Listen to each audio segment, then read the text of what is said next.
Жол белгілері. Жол белгілерін үйренбес бұрын алдымен жол дегеніміз не? Соған жауап берейік. Жол деген сөздің өзі көлік құралдары мен жүргіншілер қозғалатын аумақ ұғымын қамтиды. Бұл қалалар мен елді мекендер, олардан тыс жерлердегі жолдар, көшелер мен бұрылыстар. Жол көліктер мен жаяу жүргіншілерге арналған деп екіге бөлінеді. Алғашқы жол белгілері автокөліктерге емес, жаяу жүргіншілерге арналған болатын. Ал жол белгілері мен ережелерін тарихқа ең алғаш болып енгізген белгілі ел билеуші Юлий Цезарь болды.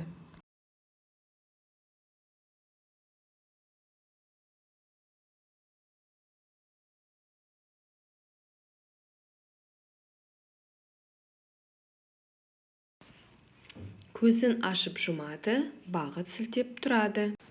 Бағдаршам. Бағдаршам жарық пен белгі беру арқылы көшедегі автомобиль жолы мен темір жолдағы қозғалысты реттеуге арналған құрылғы. Ол белгі беру тәсілдеріне қарай түрлі түсті бағдаршам, позициялық бағдаршам және құрама бағдаршам болып ажыратылады. Мен көзімді ашқанда ешқашан да баспалға, орныңда тұр, қозғалма, ереже бұл, сен тоқта. Мен көзімді ашқанда қарап қалма аспанға, жүруге әлі болмайды, дайындықты сақтайды. Мен көзімді ашқанда көліктер саған тоқтайды, ережені білгендер өтуге еш қорықпайды. Жолды кесіп өтерде сол жағыңа қарайла, жарты ортаға келгенде оң жағыңа қарайла, білгеніңді басқаға үйрете жүр, жарай ма?